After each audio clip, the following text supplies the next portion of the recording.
into it, and Mhm. I'll say this, and then I'll hand it back to you. For someone who has been depressed with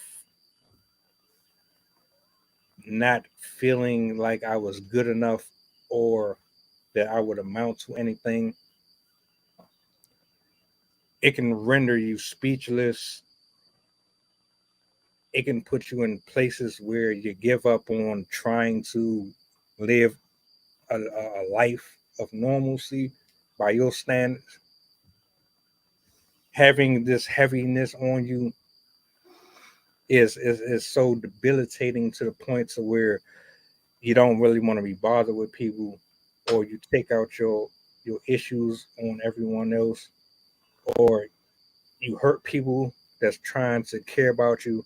There's so many different layers to it. I just wanted to get your point of view on it, where it stems from.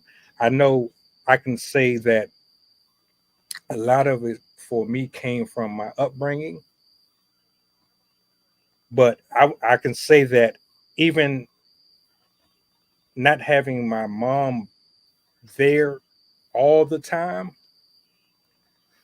it was like a tug of war, right? So she didn't love me in the ways that you see on television, like the Cosby Show and things like Full House. It wasn't like that. She would disappear for weeks and months, but she would come back for a period of days and maybe a week or two here and there.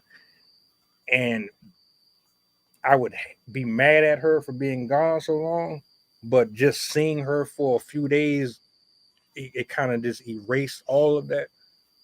So when you have like a tug of war with you getting this and you're not getting it, and you're getting it for you adapt to those emotions and feelings, and you want it, and you'll accept anything that you can get from anybody, because that's how you were kind of trained and coerced mentally and emotionally.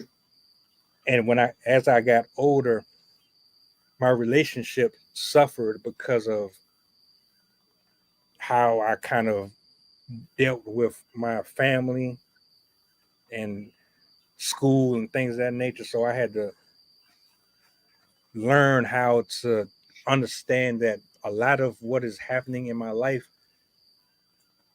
has other factors involved which contributed to my confusion and my disillusions to what love looks like, what hope looks like, what faith looks like, what strength looks like, what a man is supposed to be perceived as to be, what the male and woman dynamic is supposed to look like, what bravery and all these different things are supposed to look like. So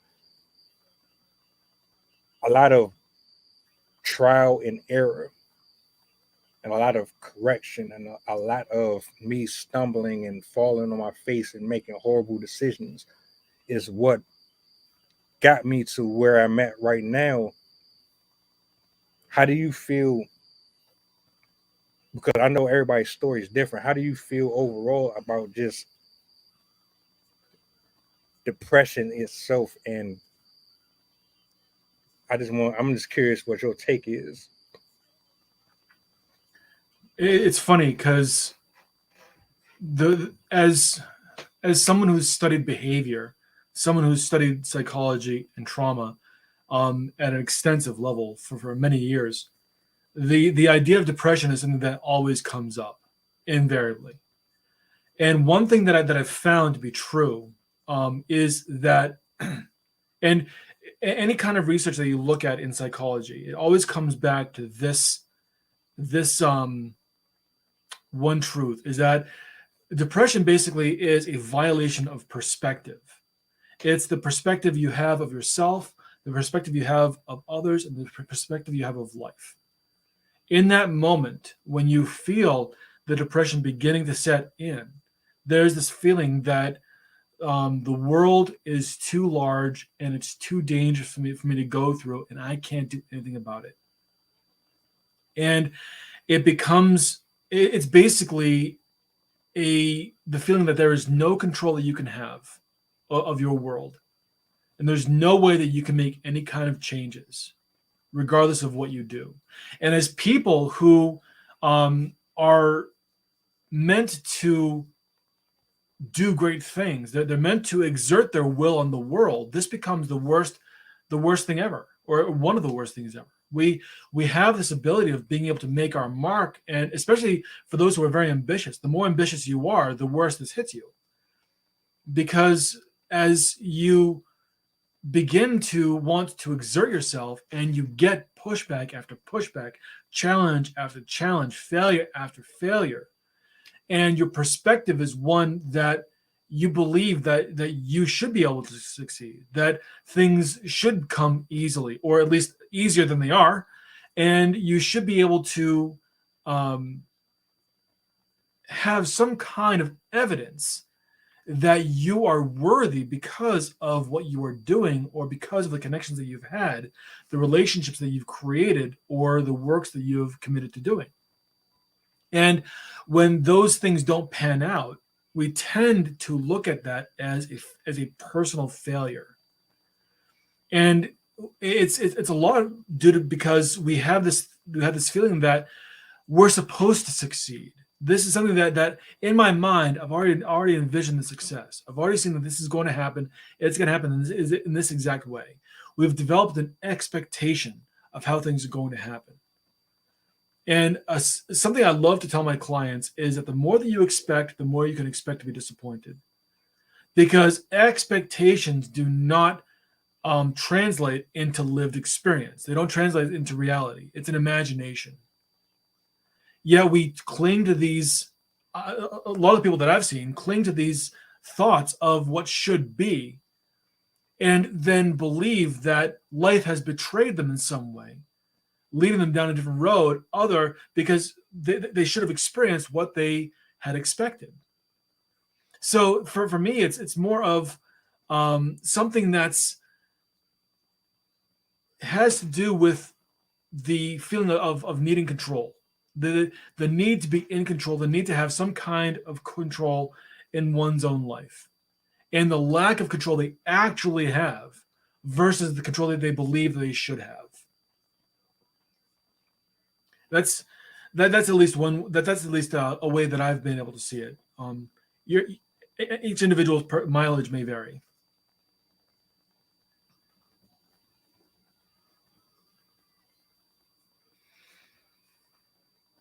Yeah.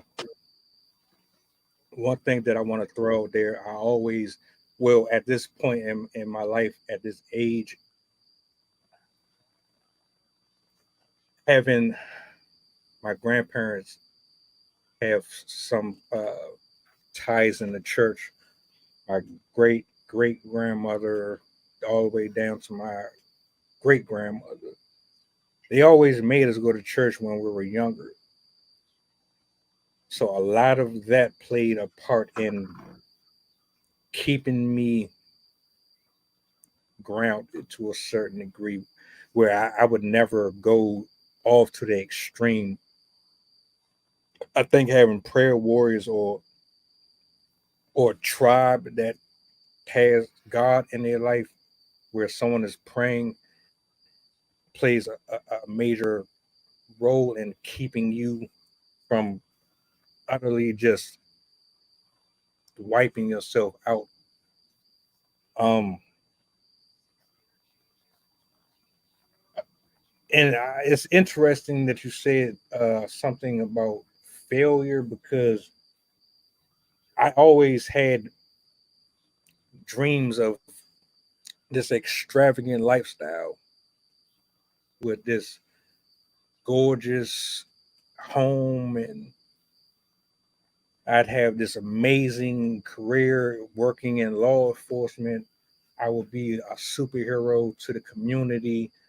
My wife would be just this amazing dream that I concocted in my head. And then you slip into reality and you realize that your upbringing is nothing near what you picture in your head. So you're living in two separate realities, trying to hold on to one thing that isn't being shown versus what's always around you, with having X, Y, and Z components happening, drinking, drugs, pedophilia, you name it. There's bullying, there's different things, peer pressure, all of these different energies and entities taking space in your life, which I want to add to demonic spirits. Generational curses are real, they exist, they all have assignments. They're specifically sent to your seed, to your whoever it began with. If they don't break the cycle, it spreads and it carries on to the next generation. So what you have is a specific spirit that is attached to you, and if you don't recognize that you have it, you're going to spread it, and it's going to affect every single person that you come into contact with until you do something about it. A lot of our parents didn't really tell us these things. A lot of the time, we didn't even have the word in us. We didn't read. We didn't do the research. We didn't have the right conversations with the right people. People were hiding things from us, or lying to us, or omitting certain key elements that would save us and spare us from a lot of mentally and emotional confusion. So I say all that to say a lot of this is based on us, but we're only flesh and blood. Our spirit is separate from the flesh, and the things that happen to us in the spirit, people are fooled, and they're confused into thinking that everything is a physical fight, a physical war. A lot of this stuff is happening beyond the physical eye, and until you accept that and understand that, you're going to constantly attribute all of your issues, your anger management, your personality defects, your ego, your pride. You're going to attach all of that stuff to external components, and you're always going to find yourself on a wheel, just spinning and spinning in the same circles, wondering why you keep on having the same things happening over, wondering why you keep getting the same type of people in your life, wondering why you can't get your family to change their ways, why you can't get out of this funk, why you can't get out of this attitude, why everything trigger you so much, why are you so unhappy with your life, why you feel so unfulfilled. You have to, there's some things that you have to kind of understand. It goes deeper, and it goes beyond just the superficial things that we look at.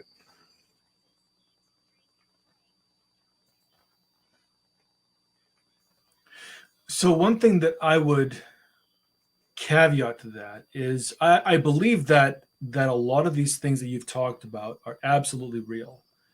And I think the main thing that allows a lot of these things, whether they be physical or metaphysical, a lot of these things to affect us has to do with how we present ourselves, how we see ourselves, and how we define the experiences that we have.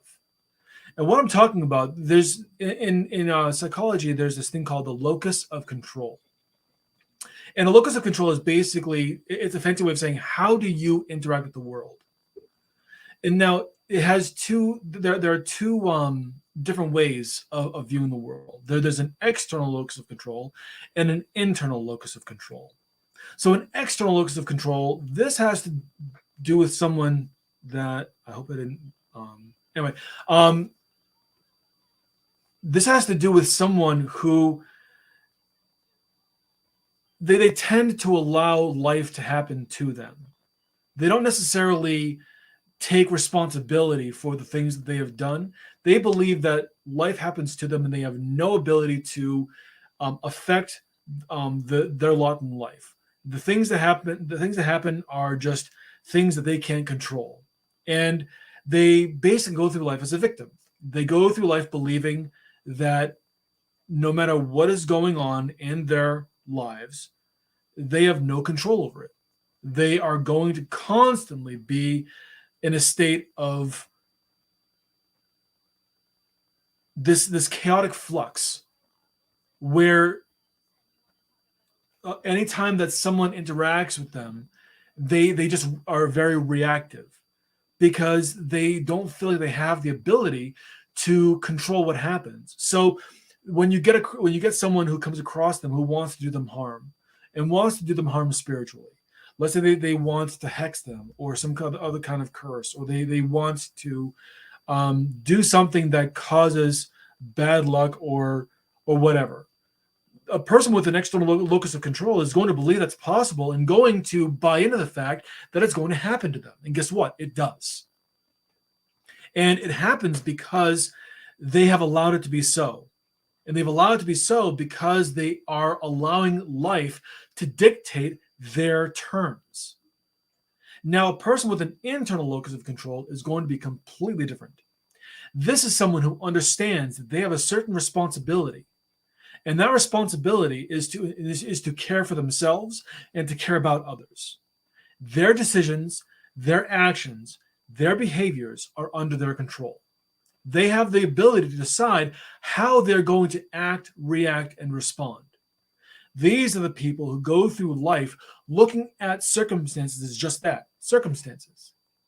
And how those circumstances define them is defined by how they decide that it's going to define them. So if someone comes across them and says, I'm going to put a hex on you, a person with an internal locus of control would say, that's nice, and just go about their day. And guess what? They're just going to go about their day. I know this to be true because this has happened to me on many occasions. I'm very much a person who has an internal locus of control.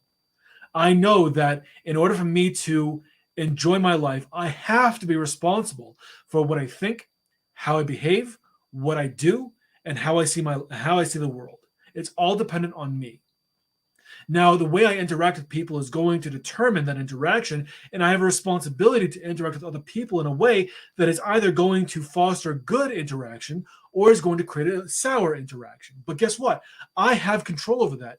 That is my responsibility to be able to affect. And how I act, how I react, and how I respond is going to determine that relationship. And as I continue to go through my day, understanding that my thoughts, my beliefs, my actions, and my decisions are what's going to create my circumstances, or at least contribute to my circumstances. I may not be able to control what other people are doing. That's not my responsibility. My responsibility is to ensure that what I do, I take responsibility for. I call myself to account to understand, what did I contribute today? How did I contribute to my life and to the lives of others? What have I done? And in that regard, when I live my life that way, I understand that the people who want to do me harm, that is their business. Has nothing to do with me. I don't have to take that on. An opinion of what someone has of me is just that. It's an opinion until I decide that it's true. And that is true for every single person who decides to have an internal locus of control. The opinions of others become nothing more than suggestions, and they only become your reality when you decide that it's your reality.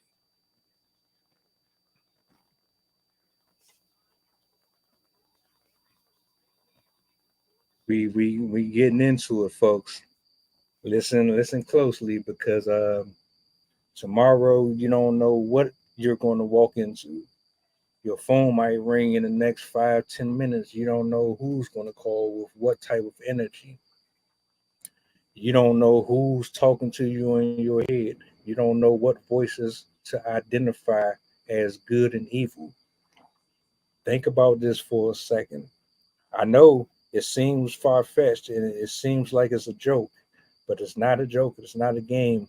And I'll say this: I speak nothing but from personal experience. There are multiple doors I give you an analogy. Imagine these doors allow you to go to work, or they allow you to go home. Now, depending on which door you open, you could either be walking into a trap, or you could be walking into a door that is going to open other doors that's going to take you further and further than you ever could have imagined. But depending on the door that you walk through, will give you the answer that you're seeking, depending on what you decide to reap and sow.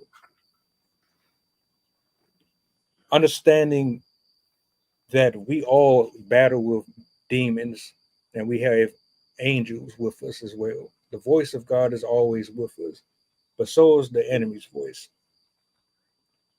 Some people are more susceptible to walking in sin than others. Some people are being more manipulated than they know they are.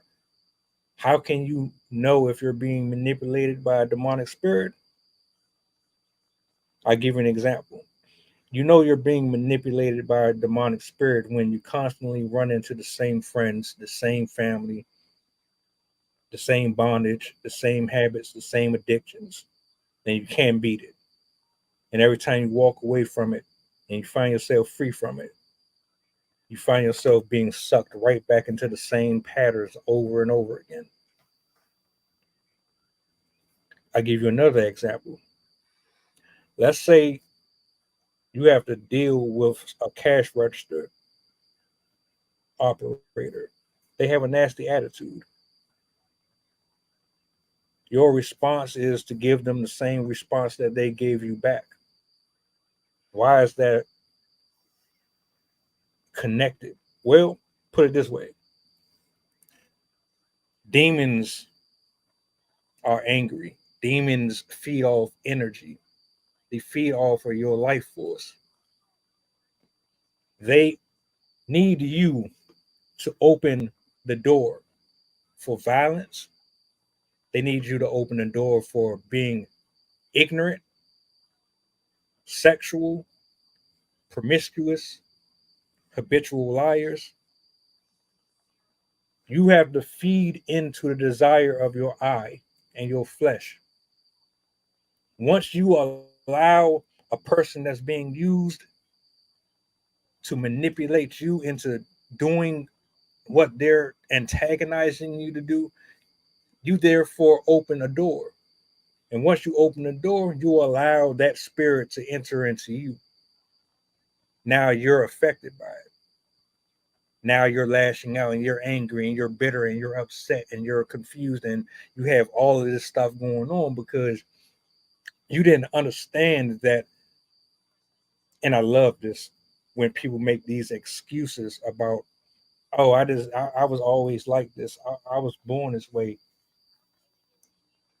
Well, has that gotten you very far? Has your attitude gotten you very far?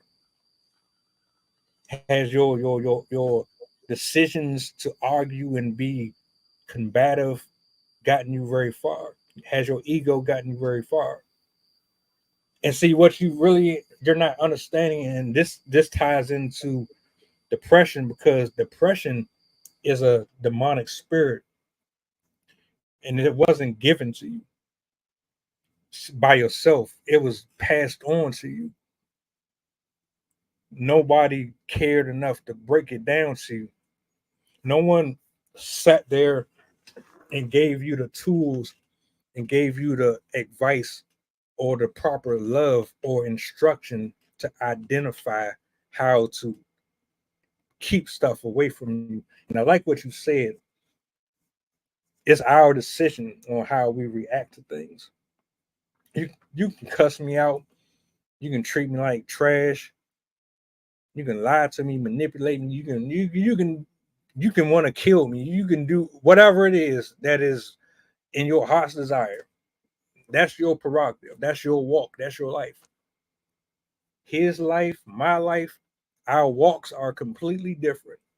Whatever God has for any of us is going to be individualized separately. I can't go with you. He can't go with me. So whatever we have to deal with when this is all said and done is completely between me and the creator. So whatever you do with your life has nothing to do with me. Me understanding that your problems are way bigger than I could ever understand. Me knowing that, I don't need to feed into it. I can walk away comfortably. I don't have to listen to you. I don't have to entertain you. I can continue on my walk and be okay. You can continue to live the way you want, but understand that what you're doing is not helping you at all.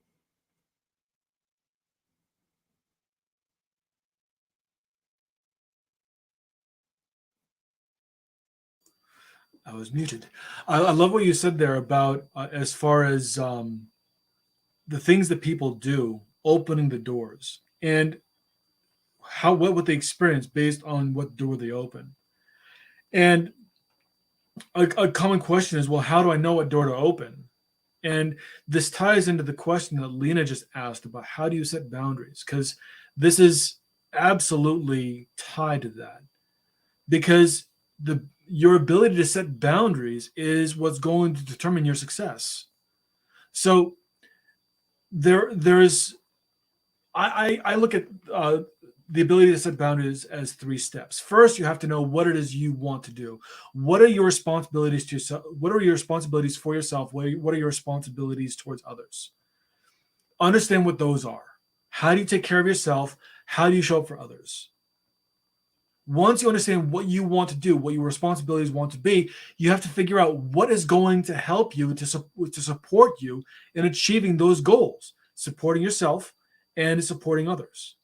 What is it going to take? Who do you have to surround yourself with? What experiences do you have to have in order to have that outcome? And then identify the things that work against that outcome and deny your attention towards those things, because your attention where your attention goes, energy flows. So if you focus on things that are going to sabotage your desires, sabotage your responsibilities, sabotage the places where you want to go, energy is going to grow in that area and you're not going to get where you want to go. This is what I believe is that demonic force. The inability or the refusal to set proper boundaries and then to follow through with those boundaries. That is what catches people so it trips up people so much. It is probably the biggest hurdle that people really have to overcome. There's a great book by two authors. They are Peter Townsend and Jonathan Townsend and Henry Cloud. They wrote a book called Boundaries. And the entire book is very much geared towards that. They're both psychologists and pastors, and so there's a large Christian influence in that book. But the message of the idea of boundaries is going to be universal no matter how you apply it. And it's going, when you decide that you are going to set the right boundaries for your life, and you decide that you're going to take on the responsibilities you have to have, that you're going to focus only on the experiences, on the people, on the thoughts, feelings, and beliefs that are going to support those responsibilities, and you're going to divorce your attention from anything that does not support that, you are much more likely to achieve what it is you want. You are much more likely to keep out the negative influences, the negative forces that are going to either delay or outright prevent you from achieving what you want to achieve. And I know that I'm making it sound very simple, and there are going to be people on this that are listening to this, either live or the recording, who are going to feel like it's not as simple as I'm making out to be. Well, it's not easy. That's the point. It's simple, but it's not easy because it takes determination. It takes discipline. It takes the desire and the decision to weed out things that aren't going to support you. You don't have to be curious about everything. You can miss out on some things, and missing out on the things that are going to trip you up, that are going to prevent you from getting where you want to go, that's the best kind of thing to miss out on. And you don't have to have fear of missing out because of you don't know what it's going to experience. You don't have to know. All you have to be concerned with is this is where I want to go. These are the things I have to do to get there. So this is what I'm going to focus on, and I'm going to block out everything else that does not support this goal. I want to answer your question you asked me, and then I'm going to rebuttal a little bit. In terms of language,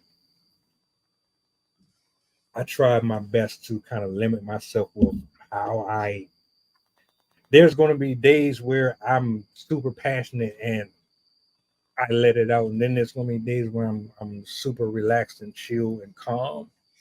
For the most part, I'm pretty laid back. I don't really overly exert myself because I don't feel there's a need to do that. I allow people to be themselves. Now, there has to be a level of respect between us and the viewers, of course. So, in that sense, I wouldn't prohibit anyone to jump up here and just completely be belligerent. And no, that's not something that I condone or would tolerate. That's why I have moderators now at this particular point, because we need to keep this on a respectable playing field. Um, in terms of what you said about focusing on your ambitions and your goals and things of that nature, look, there's people right now who think I'm beneath them. They think that this is just a hobby, a project. They've known me all of their life, or most of their life, and they speak into my existence nothing but doubt and negativity. There's people that I've known on social media for X amount of months and years who clearly aren't living the things that they say to me. There are people that I work with who don't know anything about my personality, about my sense of style, my beliefs, whether or not I'm a good person or not. All they know is that I'm to myself and I prefer my distance. And there's people in different boxes that look at you and categorize you for whatever they want. I can't worry about them. Mm-hmm. I can't worry about opinions. I can't worry about emotions and my whatever I'm feeling. I'm getting older. I don't know what tomorrow is going to bring to me. I don't know what God is going to say to me. I'm just being blunt about it. Forget what y'all think. It is what it is. I love y'all. I ain't got nothing against y'all. But when I die, I can't. I ain't gonna have no conversation with y'all. I'm not probably gonna see any of y'all at my wake or nothing. I'm gonna be speaking and pleading to the Creator, and He's gonna be reevaluating my life, showing me things that I could have done that I didn't do, showing me things that I did I didn't repent for, emotions, bitterness, unforget. I'm gonna have to deal with that on a whole different wavelength. So I look at life way different than I used to. That's what I'm saying. I can't really worry about whether or not anybody is cheering me on every single time. I got it. I have to want it, and I have to do it, and I have to fight through it. And my main source is him. So everything else is kind of just irrelevant. See, when God is with you, things will align the way that they're supposed to. You start to feel better about yourself. You think clearer. The cobwebs are gone. You start to walk with a different strength. Your conversations, your ideals, your morals, your standards, your eye contact, everything shifts.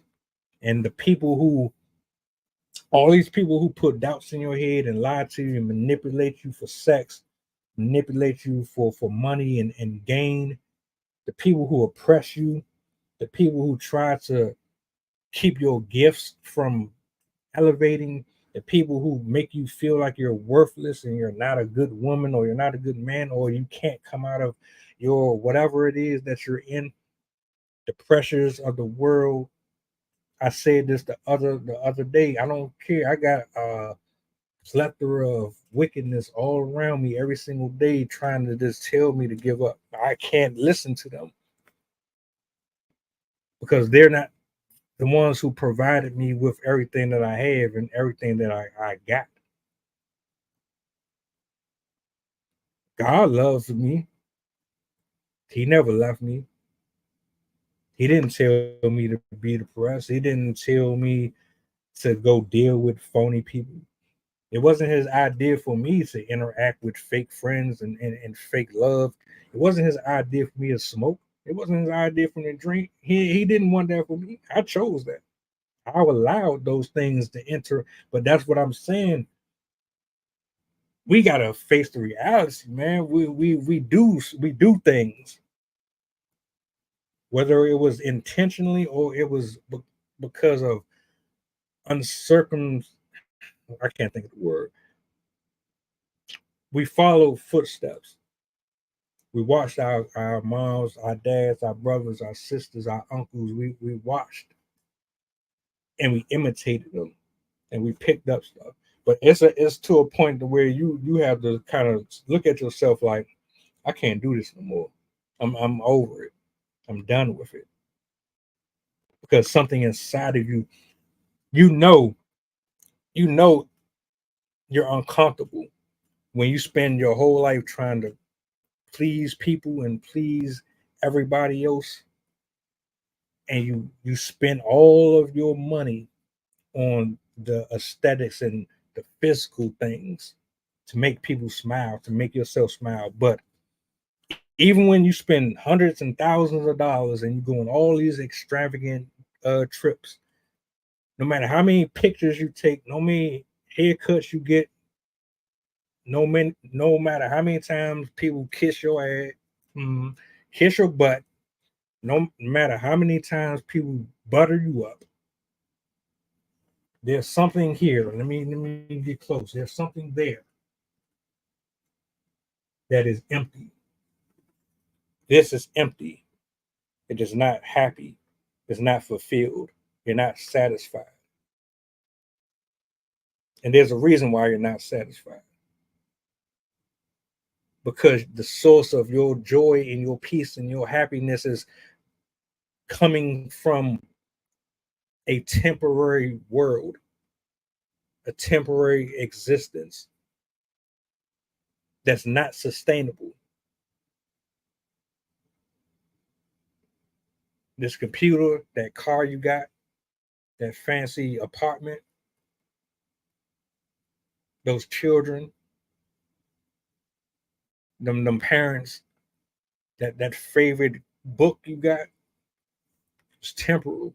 It's not going to bring you what you need, and until you figure that out, you're going to continue to chase after something that's not going to give you what you desperately seek. It said in uh Ecclesiastics. I love Ecclesiastics. King King David. Everything under the sun is vexation of spirit. Nothing is new under the sun. So if you look at it from that perspective, then what you're chasing after is pointless. The joy and the happiness that you work so hard for, if God ain't got nothing to do with it, it's useless. It means absolutely nothing. That's where a lot of depression stems from. I turn it back over to you. There's when you were talking about the vexation of the spirit, there's something that really resonated with me, and it has to do with something that happened to me. I think it was 2 years ago now. Yeah. In 2020, April of 2020, I had a near death experience. I was having some chest issues, some heart issues, and it wasn't necessarily why I was hospitalized or anything because it was so brief, but there was a moment where I got a glimpse of what happens next when we depart from this mortal coil. What happens next? And when I came back, again, it was just a brief instance, but that was enough, because I remember feeling so irritated about the fact that I was still here. It was annoying and it was depressing, and I felt like something had been taken from me, almost like when you're a child, when someone takes your toy away and you feel that sense of frustration, helplessness, and infuriation because you can't do anything about it. It was that same feeling. And the next day, I remember being overcome with this powerful realization that everything we have here doesn't matter. There's nothing important about what we have here. I don't mean to say this to depress people, although there are going to be some people who are depressed, but it's not the stuff that really matters. It's not about the stuff. It's about the human connection. It's about the way that we connect with others and the way that we elevate others and the way that what we do to also elevate ourselves. And that was a very sobering realization for me. And it did create a bit of depression for me for a little bit, because before then I had been working so hard at building my business and making a successful coaching enterprise. And having that realization, it was like, well, what now? I've done all this work to create a name for myself. For what purpose? And I had to really come to a new realization of why I was doing what I was doing.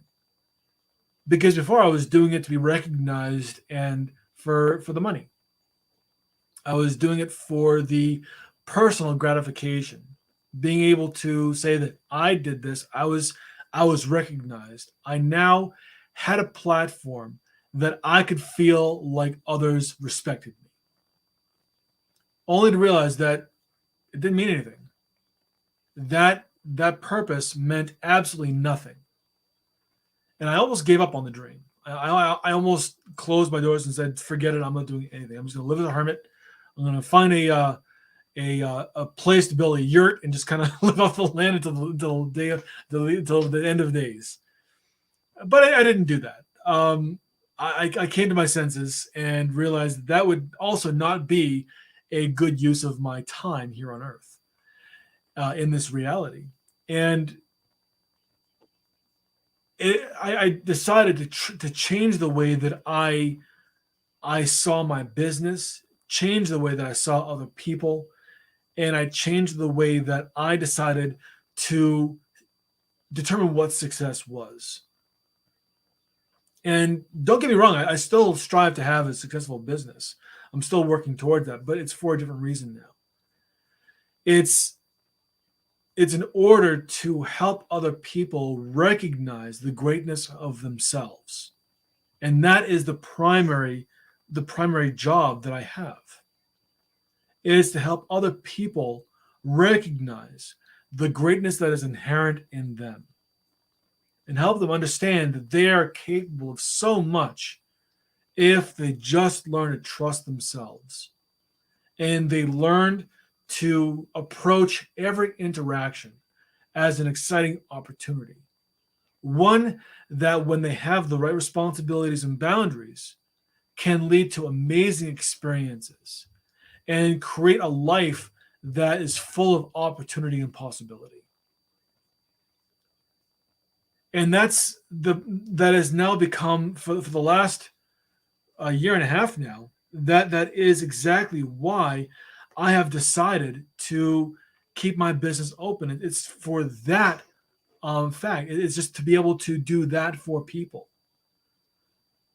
And the way that I do that, it was just more of a pivot of perspective rather than a pivot of what I do, because I still really enjoy building a business. I enjoy helping other people build their business, but it's now, what is the purpose of it that has really changed. And I say this only because when we decide that what we want to do has a much more transcendent purpose than just our own success.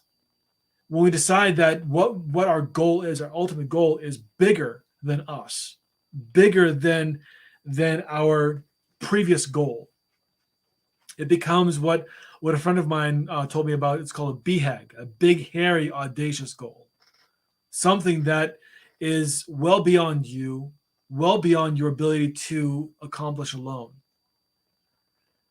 And in order to accomplish those kinds of goals, you have to be willing to see yourself and others in a different light. You have to be willing to look at others as agents of possibility, rather than people who could possibly do you wrong, or could be a threat to your success, or could tear you down in some way. There are going to be people like that, but you don't have to see them that way. And I found that having that perspective, the idea that people are not just the sum of their experiences. However, people act and react in a way that there's a reason why they've decided to act the way they have. And understanding that I don't have to view them as, oh, they're acting this way because they're screwed up in the head, or because they're different than I am, or because that's just the way they're supposed to be.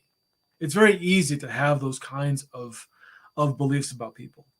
But looking at a person who's acting in a way who either wants to see your downfall or is expressing themselves in a way that does not respect others, being able to view them in a way that where you can say to yourself, there's probably a reason why he felt the need to act this way. There's probably something that he has experienced in his life, or a set of experiences that have led him to believe that this is the only way to be. And that's unfortunate. It really humanizes the people around you. So you no longer see them as just problems or barriers or opportunities. You see them as agents of possibility.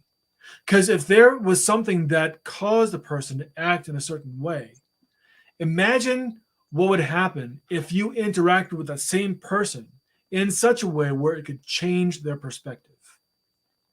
It could change their attitude from acting like some sort of jerk who enjoys seeing the downfall of others, to someone believing that they can do more. And I feel like by doing that, it removes a lot of the potential to experience depression. Because what we're doing now is we are seeing people as we want to be seen, as agents of potential. Potential can't be depressed. And if we see other people as being something, the potential of being more than what they've already shown themselves to be, if we see them as something that is much greater than what they've already displayed, than what their past has dictated them to be up to this point, then we can interact with them in a greater way. We can become an agent of possibility for them as well as for ourselves. And this is a decision that we have to make. Like everything else, it's all a decision. And when we decide to act in a way that honors ourselves, honors others, and sees the potential and the possibility that exists for people to do good no matter what they've done in the past, when we view them as someone, as an opportunity to experience something with, rather than an opportunity to be exploited for our own gains, we find that life takes on a whole new meaning. The richness and the colorful overtones of life come back because we see the possibility that exists. At least that's the experience that I've had and how I've decided to view people in life. Well said, well said. And I want to piggyback off of that too. Um, we're constantly in a spiritual war. I no longer look at people as enemies. You know, once you've done self evaluations, you've diagnosed yourself, you've gone into the well of wonder, you've danced with your devils, you've prayed, you've fasted, you've had strong prayer, brothers and sisters, even just going to him yourself and being honest about just where you stand. You do look at things completely different. So much so to the point to where all of these emotions and these feelings that you have towards people kind of just melt away because you understand. The thing that I wanted to add on was this one thing: your purpose. A lot of us think that we're just put here just to be here, to exist, to live, to buy nice things, to have a comfortable lifestyle, just to exist, just to be us. But God put us here for a reason. God sees the destruction. He sees the tears of his children. He sees the SA. He sees the rape. He sees the lives of men being removed, extinguished from life because of their desires and their lust over yearning for another person's partner. He sees the suicidal little girl, little boy getting bullied in school. He sees all of this anguish and all of this hurt. And we are images of him. These vessels came from his imagination and his creation. He made us the way he wanted us to be made. He gave us the personalities he wanted us to have, the build, the eye color, the hair length.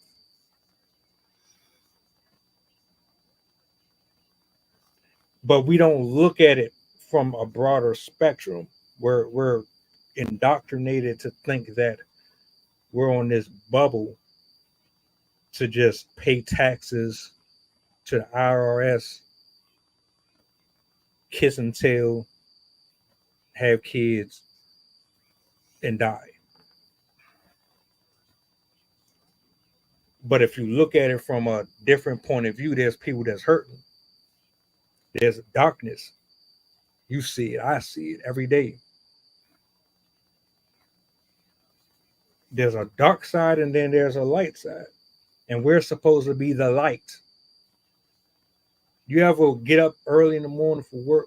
You don't want the light to hurt your eyes. So you fumbling around in the dark, bumping into things.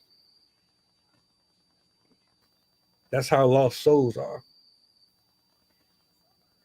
Until you take your cell phone and you hit the flashlight or you unlock the screen and you get that little bit of light that help you see around.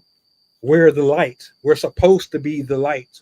We're supposed to show people that God exists. We're supposed to be the reason why people know that they're still good. How can people know that there's good if we're not walking in our calling and in our purpose? And we're chasing after the wrong things, which is what brings vexation, which brings depression and sadness.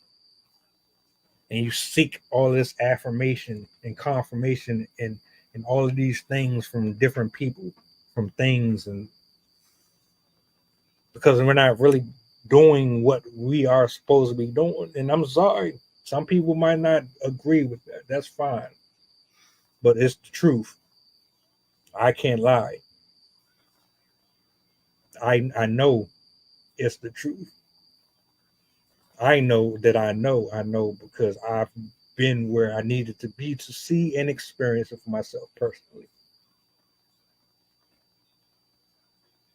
And so moving forward, once the camera is not rolling and we go on with the rest of our evenings and the rest of our weekend, Christmas, etc., etc. Just think about what you got going on. Are you closed or did you limit yourself to the possibilities that it's not just about you? It's not just about your life. We're supposed to actually care and love for each other. Ironically, we don't. We argue and envy and gossip and we just completely destroy and run each other down. Ain't it amazing? We actually are supposed to be neighbors. We're supposed to be friendly to each other. We're supposed to lift each other up. We're supposed to hold each other accountable. We're supposed to give God praise. We're supposed to acknowledge Him in everything that we do, and we don't. And that's why social media is the way it is, and why these platforms move and operate the way they are. I don't know too many red pill channels that speak on things like this. You might get some people who break things down in certain areas, but they don't really go into real deep conversations and unpack these type of issues. To each his own, though. I'm not here to sell you on anything, but I personally don't like to see people miserable and bitter and hurt and sad and feel. I look at everybody equally as special as the next person. You're just as capable of achieving your dreams and your goals as anyone else. You can climb out of your darkness.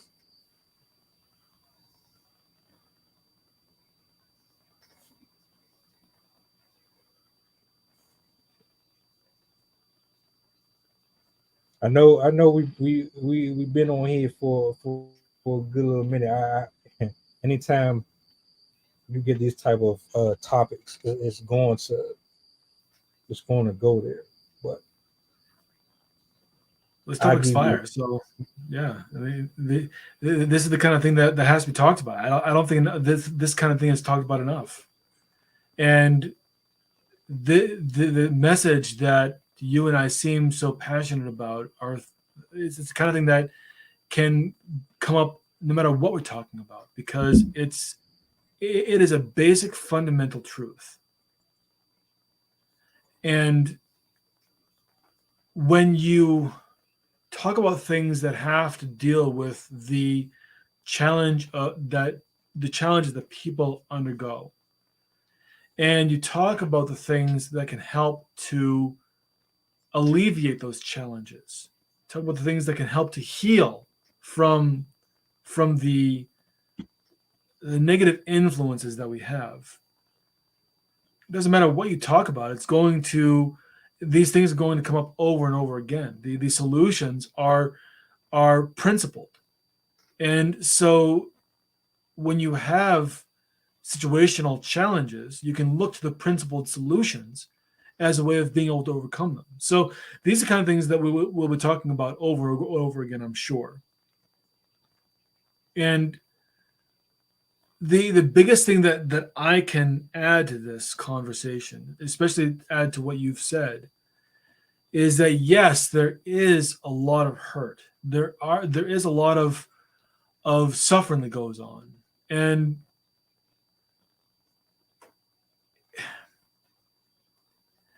while we didn't necessarily create the situations, we are responsible for how we act within those situations. It's not our problem, but it is our responsibility. And it's our responsibility to act in ways that can help to mitigate or lessen the amount of affliction that we see in our lives, and definitely to lessen the chaos that we create for ourselves and others. And again, this comes back down to the responsibilities that you assign yourself and the boundaries that you create in order to ensure those responsibilities are fulfilled. And by focusing on that, by focusing on your internal locus of control, and by understanding the purpose, the greater purpose that you have in the way that you act, react, and respond, you're going to have a much better go of it. It's not going to be perfect. You're going to encounter problems still. But the way that you view them, the way that you view the challenges that you have, and the way that you respond and react to them, I can guarantee are going to be much different than if you allow life to dictate how your life, or if you allow reality to dictate how your life proceeds.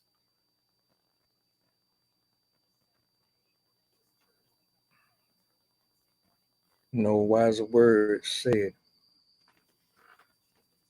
I hope and pray that someone got something out of this, because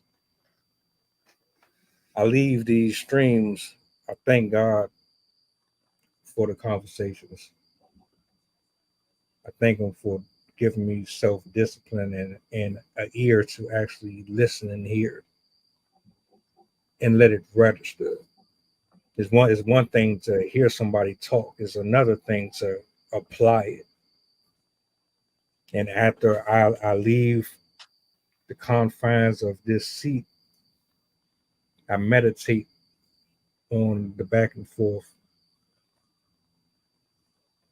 and moving forward, I adapt and I adjust to my lifestyle and how I'm performing myself. So yeah, I hope that helped somebody. I hope you got something out of it. These doors are always open for anybody who wants to talk, comment, the DM, always available. The work doesn't just uh, start and finish here.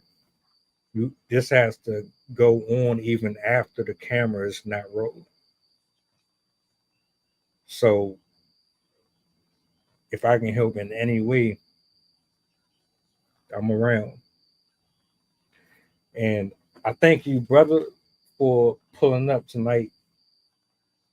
Another excellent conversation. Um,